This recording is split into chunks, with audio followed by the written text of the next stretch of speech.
Mulher é assassinada a tiros após pegar carona. Segundo a polícia, ela não seria o alvo dos criminosos. Homem é preso suspeito de vender imagens pornográficas de crianças e adolescentes. Moradores denunciam o abandono do Parque de Bodocongó e cobram providências do poder público. E ainda, CEO do Botafogo explica a venda de jogo contra o Flamengo. Hoje é terça-feira, 22 de abril de 2025.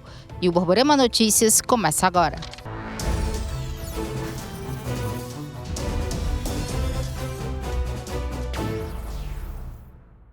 Olá, boa noite.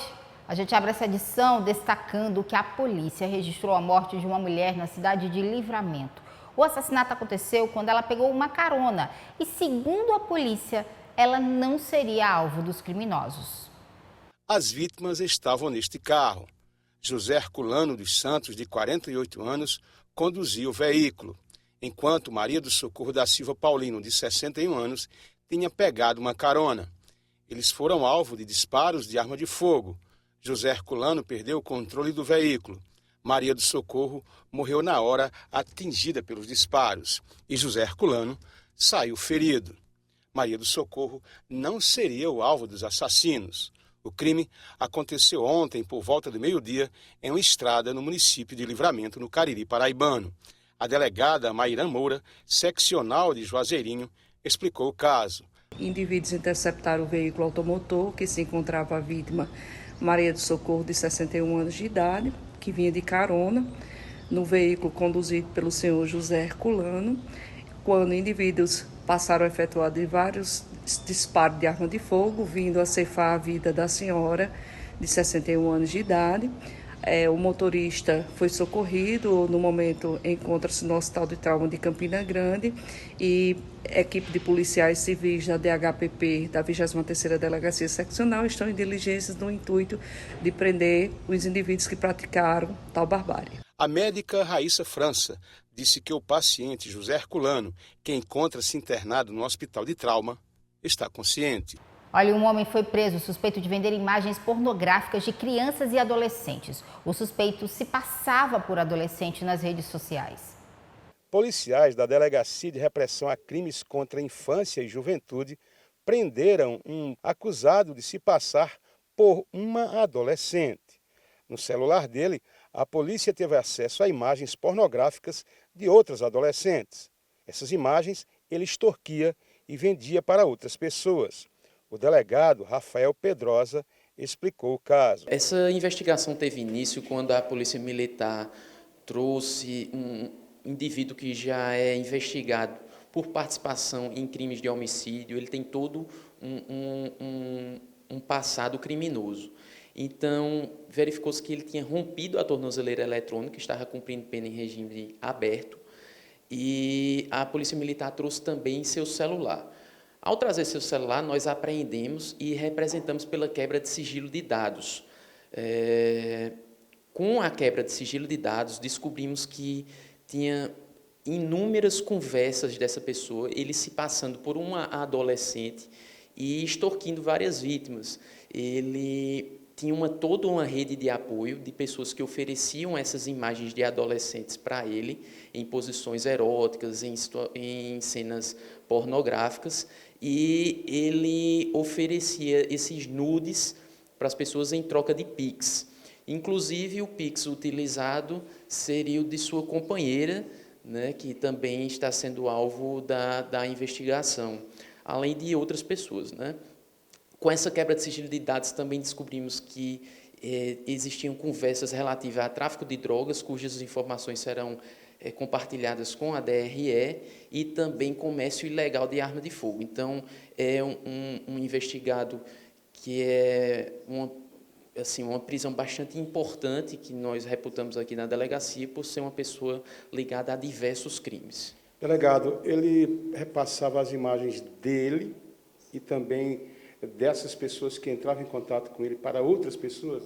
Sim, são vítimas do Brasil todo. Nós localizamos pessoas com DDD do Sul, do Sudeste. Então, o crime cibernético é um crime que tem abrangência tanto nacional como internacional, de modo que é muito fácil angariar vítimas para esse tipo de crime, né?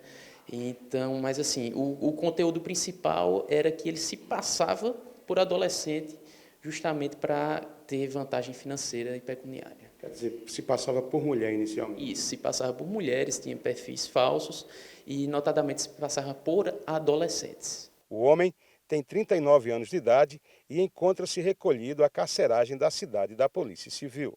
Bandidos tentaram assaltar uma farmácia no bairro do Cruzeiro e acabaram presos. A réplica de uma arma foi apreendida.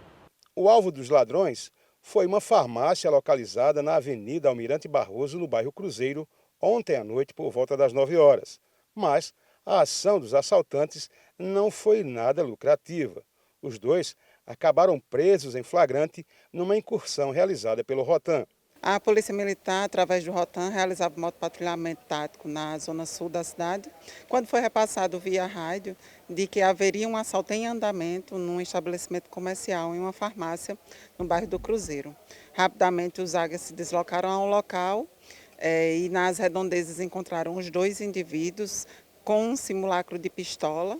Os mesmos informaram que teria realizado esse roubo e foram reconhecidos pelas vítimas e nas imagens de segurança. Diante da abordagem, eles não quiseram apontar a réplica da arma que utilizaram para agir na farmácia. Houve alguma reação no momento em que a polícia realizou a abordagem ou diante da situação eles... Não, é uma abordagem muito técnica, então não tem como ele esboçar qualquer reação. E os dois já tinham passagem criminal por tráfico e roubo, então foram conduzidos de volta à delegacia. Além disso, eles não conseguiram roubar uma quantia significativa. Levaram pouco dinheiro, o que estava mais próximo a eles para levar, então rapidamente essa ação foi coibida pela Polícia Militar. O estabelecimento não forneceu as imagens do crime. E a gente vai mostrar agora uma situação que vem chamando a atenção, principalmente de quem mora no bairro de Bodocongó. A sensação de abandono vivida por quem frequenta o Parque de Bodocongó. Um espaço público que foi criado para promover lazer e bem-estar, mas se encontra hoje com sérios problemas de estrutura, sem falar na falta de segurança. É um espaço, Jocélio vai tentando se divertir com a família no Parque de Bodocongó, onde deveria ter vários espaços apropriados para as crianças. Hoje o parque ele se encontra em completo abandono, né, por parte dos poderes públicos, né?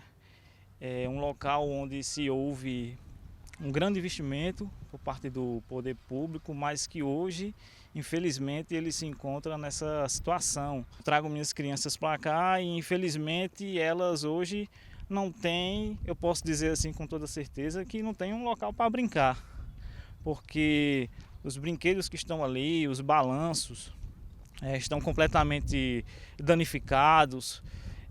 A questão de também escorregos que estão ali foram furtados, né? E o parque está aí a mercês, completo abandono, as pichações, eu acho que vocês puderam observar aí nas imagens, os matos completamente altos, ou seja, estamos totalmente no descaso. Joedson leva os dois filhos para brincar no parque, mesmo em meio a tantos obstáculos que eles encontram no local. É a única sugestão próxima de casa. Apesar de ter uma base da polícia dentro do parque, mas a gente se sente um pouco inseguro na parte mais afastada da base. E sem contar com relação aos brinquedos que são todos danificados, deixa a desejar. É complicada a situação do parque, ele está entregue às baratas, na minha opinião. Eu tenho até vergonha de vir para cá, porque minhas crianças pedem para vir, mãe, vamos brincar? Não tem, né? Onde eles brincar, tudo abandonado, né? Isso já vem de muitos tempos, né? A primeira etapa do Parque de Bodocongó foi entregue em abril do ano de 2017. O investimento chegou a ser de 40 milhões. Um espaço que é voltado para lazer e esporte e que deveria atender mais de 100 mil pessoas. Com um total abandono, muitas pessoas deixaram de frequentar o espaço. Em meio a tantos problemas na infraestrutura do Parque de Bodocongó, a gerência do parque afirma de uma possível parceria com a UEPB e pede ajuda para a população denunciar o vandalismo que vem acontecendo. Em relação a todo esse problema que estamos enfrentando aqui no parque, já está sendo tomada as providências, já fiz todo o processo, né, de ofício para levar o conhecimento, inclusive o nosso governador ele já tem um conhecimento de como está aqui o parque, o que se trata, e já está em trâmite, porque aqui vai ser necessário contratação de empresa para que possa fazer essa reestruturação aqui, tanto na parte elétrica como na parte estrutural. Questionado pelo prazo de solicitações para ajeitar os problemas de infraestrutura, Josinaldo não soube dizer, já que depende da Secretaria de Obras do Estado. Eu não tenho esse acesso, aí após ser tramitado e ter toda a aprovação, eles apenas me comunicam que vai chegar a empresa aqui para se instalar e fazer a obra, né? Mas em relação às pichações que vêm ocorrendo, sempre eu tenho em contato com o Tenente Renan da Força Regional, o Capitão Rodrigues, para que possa fazer esse trabalho aqui, para a gente tentar coibir essas ações que estão sendo feitas, não somente dentro do parque, né, mas presenciamos recentemente que fizeram também na universidade aí. E uma coisa que eu também quero deixar enfatizado, que a gente tem ouvido muito, que o Parque Bodocongó está fechado. O Parque Bodocongó ele não está fechado. O Parque Bodocongó ele funciona das 6 da manhã às 9 da noite. Com o estacionamento ao lado da Universidade de Educação Física, sempre está aberto. Então o pessoal pode vir, ver, fazer sua caminhada. E infelizmente a gente não tem a segurança para a noite, né? Porque aí fica muito escuro. Olha, o Instituto Nacional de Meteorologia, o INMET, renovou o alerta laranja para chuvas intensas em toda a Paraíba, incluindo João Pessoa e Campina Grande nessa terça-feira. Pois é, mas além disso, a pergunta que todo mundo está fazendo é: o calor das últimas semanas vai continuar? Está perto de acabar? Vamos ver. Na verdade, nós estávamos com um bloqueio atmosférico, ou seja, um sistema de alta pressão sobre a região nordeste do Brasil e que afetou o estado da Paraíba. Então, ele inibe a formação de nuvens, de nebulosidade. Então, por isso nós tivemos que as condições, né, de céu claro, céu azulzão, sem nenhuma nuvem, porque havia esse bloqueio atmosférico. E aí, com esse bloqueio, a gente estava sentindo literalmente na pele o calor aumentando. Exatamente, porque a radiação incidia diretamente na pele, né, na superfície, então não havia nenhum bloqueio de nebulosidade, né, então é radiação direta e muito perigosa nesse sentido. E aí a gente estava, no caso, tendo um outono bem atípico, né? E agora sim, a partir desse final de semana, com o retorno dessas nuvens, a gente está tendo a característica do outono aqui da nossa região, que é um pouquinho mais frio.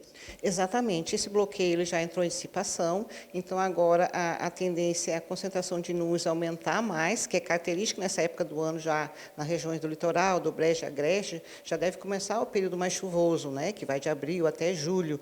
Então a tendência é com o passar do tempo, ao mês de maio, a condição de nuvens ela aumente mais sobre essas regiões especialmente e as temperaturas se tornem mais amenas. Nas próximas 48 horas, vamos ter chuvas aqui na nossa região? Olha, para as próximas 48 horas, mais chuvas mais isoladas, pancadas isoladas no interior do estado, entre a tarde e a noite. Na região litorânea, só chuvas passageiras, ocasionais. Então, por enquanto, não há previsão de chuvas mais intermitentes aqui no estado da Paraíba. A seguir, mais um capítulo da polêmica da venda do jogo do Botafogo contra o Flamengo. E ainda a campanha de arrecadação de livros promovida por uma faculdade aqui de Campinas.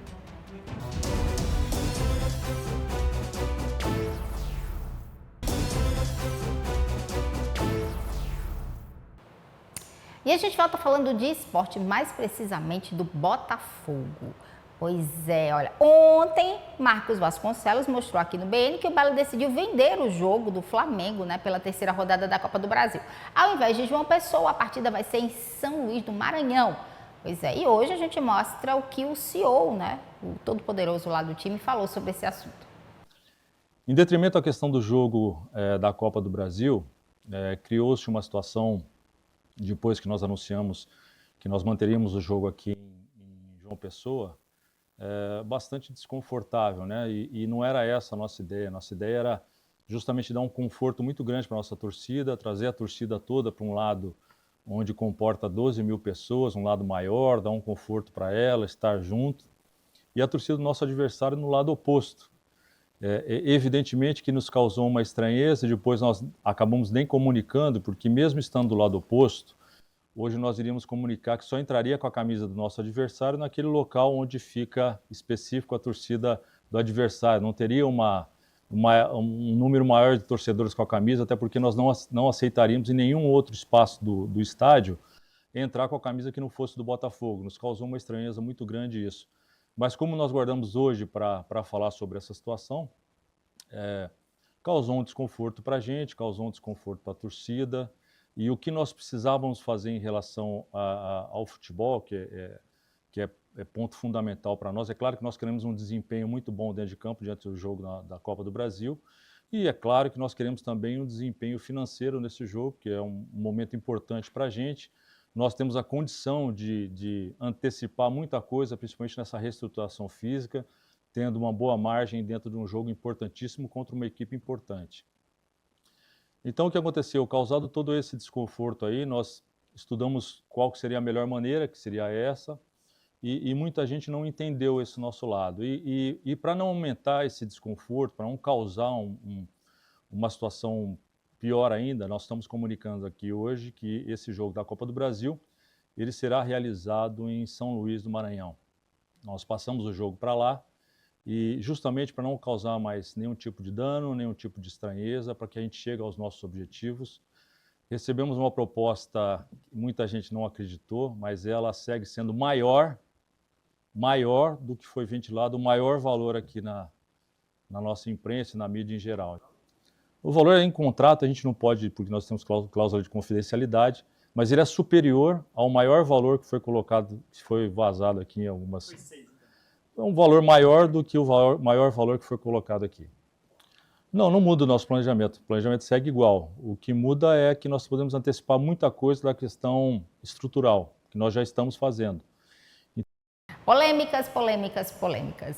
Vamos mudar de assunto? Olha, durante o mês de abril, que é dedicado à campanha Abril Azul, voltada para a conscientização sobre o transtorno do espectro autista, uma faculdade aqui de Campina Grande está promovendo uma campanha de arrecadação de livros infantis, com o objetivo de incentivar o hábito da leitura e a inclusão social.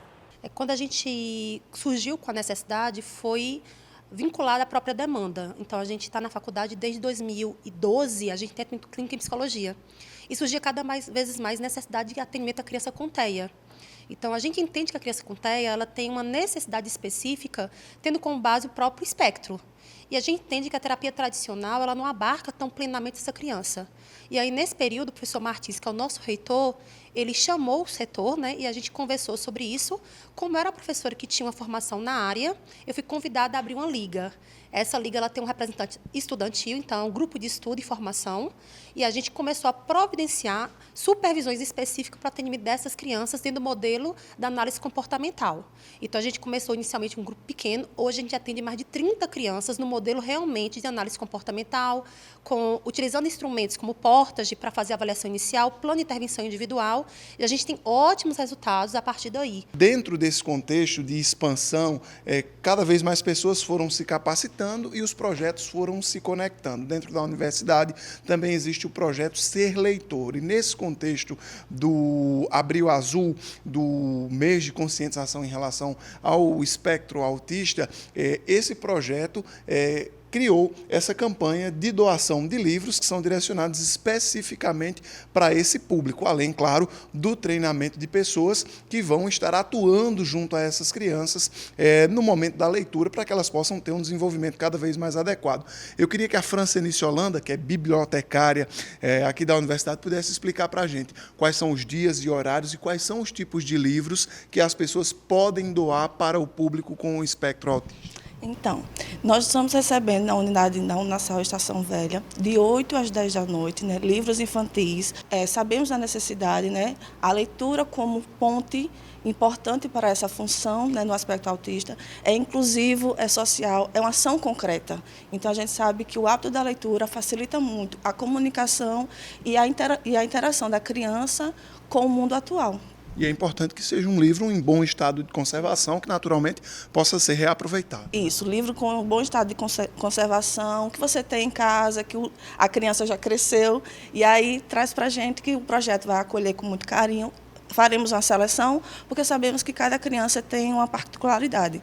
Então, com o curso de psicologia, faremos a seleção desses livros e trabalharemos com eles a leitura e o hábito da leitura no contexto total. Ok, muito obrigado pelas informações. Como ela disse, existem muitos livros que são livros táteis. Os pais mais modernos, digamos assim, já estão habituados, alguns fazem assinaturas de livros, não são livros necessariamente para crianças com espectro autista, mas naquelas assinaturas, muitos desses livros que você acaba recebendo em casa já tem essa função, digamos assim, e que você naturalmente pode estar fazendo a doação, pode estar beneficiando essas crianças. Eu queria que a senhora falasse para a gente, hoje, a senhora já explicou que são cerca de 30 crianças que são atendidas, mas é importante a gente destacar que não são apenas crianças aqui de Campina Grande, como também de outros municípios, não é isso? A gente abarca aqui não só as crianças de Campina, então a gente vai ter crianças de Gurjão, de várias outras localidades. E o Borborema Notícias vai ficando por aqui. Fique agora com o SBT Brasil e a gente volta a se encontrar amanhã. Até lá. Boa noite.